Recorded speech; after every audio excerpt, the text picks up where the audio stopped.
नोरमा group, जो सोचता है वो करता है। आपके अपने सपनों का आशियाना। 72 घंटों से बिहार में एक ही बात की चर्चा है कि आखिर अब नीतीश कुमार किस रास्ते आने वाले 2025 के चुनाव में मैदान में उतरेंगे। बिहार की राजनीति में एक नया मोड़ आ गया है और वक्फ बिल के समर्थन के बाद नीतीश कुमार को लेकर के कई तरह की बातें कही जा रही है। खास करके मुस्लिम समुदाय जो है, समाज जो है, वो नीतीश कुमार से दूरी बनाने लगा है। उनकी पार्टी के भीतर भी आपने देखा होगा कि किस तरह की बातें सामने आ रही हैं, लगातार इस्तीफे हो रहे हैं, लेकिन इन सब के बावजूद नीतीश कुमार के चेहरे पर कोई भी सिकन नहीं है। आपको बता दें कि नेताओं के इस्तीफे का सिलसिला लगातार जारी है, उसके बावजूद भी नीतीश कुमार अपने रॉ में लगातार बहे जा रहे हैं। कल ही आपने देखा होगा किस तरह से उन्होंने रामनवमी के कार्यक्रम में खूब जम करके तालियां बजाई और गाने पर लोगों को इशारा भी किया।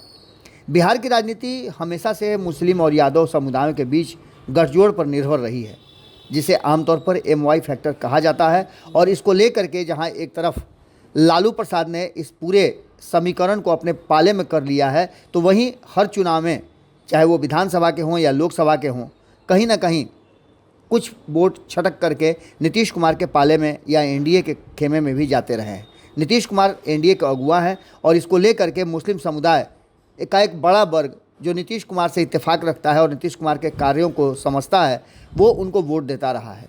मुख्यमंत्री नीतीश कुमार मुस्लिम वोटों से दूरी बना रहे हैं। हाल ही में वक्फ विधेयक पारित होने के बाद मुस्लिम नेताओं ने पार्टी छोड़ने के कारण ये सवाल अहम हो गया है कि क्या आने वाले 2025 के चुनाव में मुस्लिम समुदाय नीतीश कुमार को वोट करेगा।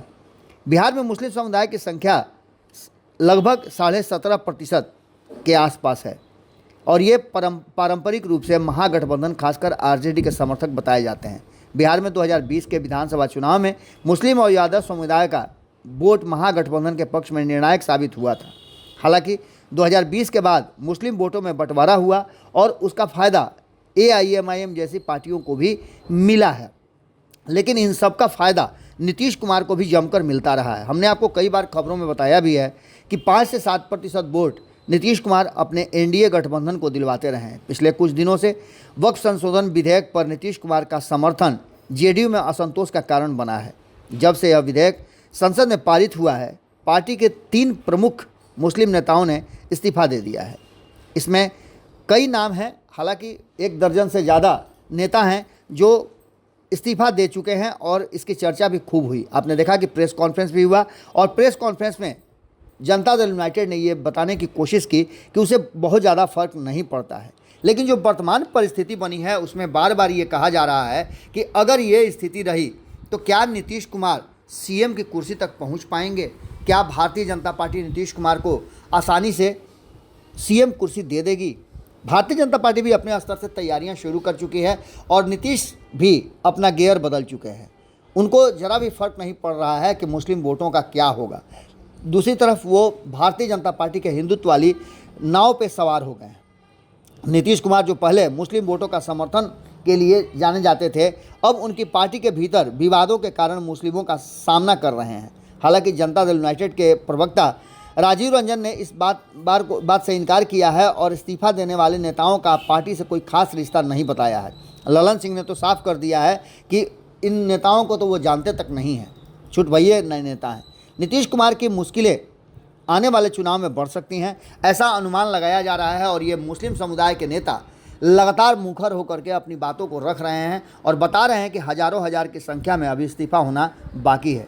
बिहार में मुस्लिम वोट हमेशा से महत्वपूर्ण रहा है, खासकर सीमांचल के क्षेत्र में जहां मुस्लिम आबादी ज़्यादा है, लेकिन अब यह देखा जा रहा है कि मुस्लिम वोटों में विभाजन हो रहा है। 2020 के विधानसभा चुनाव में मुस्लिम उम्मीदवारों की संख्या में गिरावट आई थी और 2020 में सिर्फ 19 मुसलमान विधानसभा चुनाव जीत करके आए थे।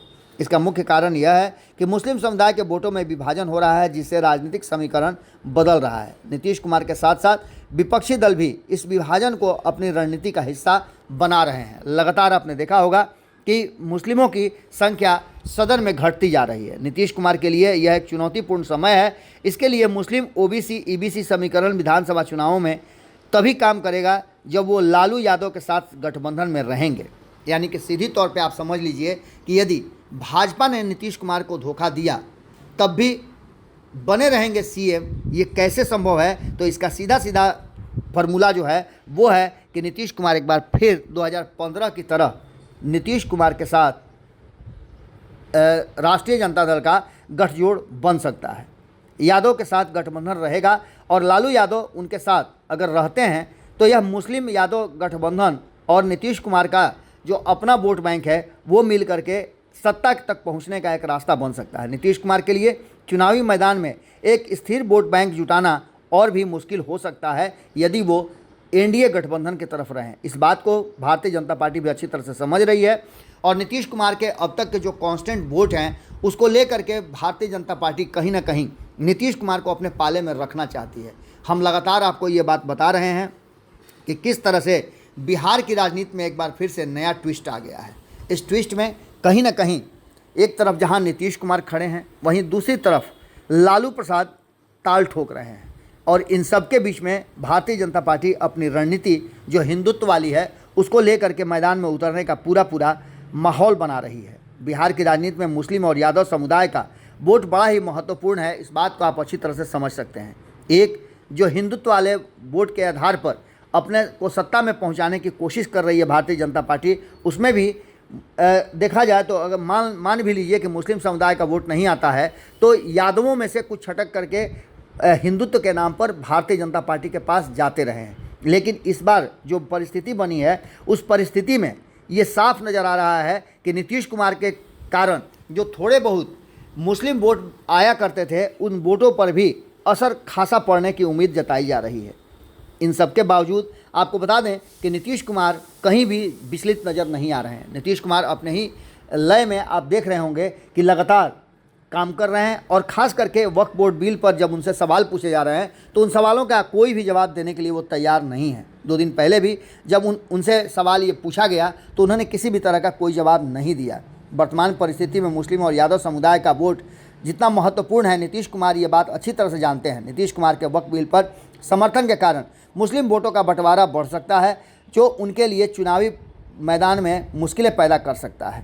बड़ी चुनौती भी उनके सामने खड़ी हो गई है। इसके बावजूद नीतीश कुमार की पार्टी जेडीयू को यह समझना होगा कि अगर वे मुस्लिम वोटों को खोते हैं तो उसका चुनावी भविष्य खतरे पर पड़ सकता है। लेकिन नीतीश कुमार को अच्छी तरह से पता है कि नीतीश कुमार को यदि भारतीय जनता पार्टी के साथ रह करके वो काम या फ़ायदा नहीं मिल सकता है तो नीतीश कुमार अपने हिसाब से एक बार फिर से रणनीति बना करके और कोई नया गठबंधन या फिर फैसला ले सकते हैं। नीतीश कुमार सीएम कुर्सी पर बने रहने के लिए कोई ना कोई जुगाड़ भिड़ाते रहेंगे। नीतीश कुमार की पार्टी और नीतीश कुमार ने साफ कर दिया है कि 2025 से 30 फिर से नीतीश, लेकिन इस पर कितना वो अमल करते हैं और किस तरह से गियर बदलते हैं ये देखना बड़ा दिलचस्प होगा। नीतीश कुमार अक्सर सीएम कुर्सी के लिए गियर बदलने के लिए जाने जाते हैं और एक बार फिर से ये बात अब पुख्ता तौर पे भीतर ही भीतर शुरू हो गई है कि नीतीश कुमार यदि भारतीय जनता पार्टी ने उन्हें सीएम बनाने में आनाकानी की तो फिर एक बार